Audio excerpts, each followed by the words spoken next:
మెదక్లోని ప్రసిద్ధ పుణ్యక్షేత్రం ఏడుపాయల వనదుర్గ భవాని ఆలయం ముందు వరద ఉధృతి మరింత పెరిగింది. సింగూరు నుంచి నీటిని విడుదల చేయడంతో మంజీర పరివాహక ప్రాంతమైన వనదుర్గ ప్రాజెక్టు పొంగి పొర్లుతుంది. దీంతో ఏడుపాయల వనదుర్గామాత ఆలయం జలదిగ్బంధంలో చిక్కుకుంది. 8వ రోజు సైతం అమ్మవారి ఆలయం జలదిగ్బంధంలోనే ఉండటంతో రాజగోపురం వద్ద ఉన్న ఉత్సవ విగ్రహానికి అర్చకులు పూజలు నిర్వహించారు.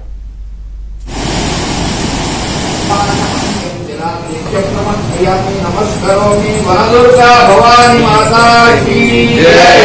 गंगा भवानी माता की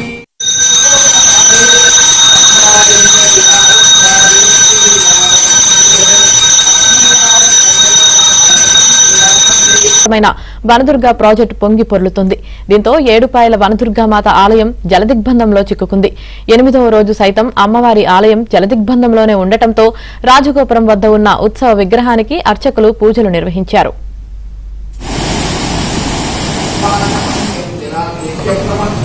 नमस्कारोमि वनदुर्गा भवानी माता की जय। गंगा भवानी माता की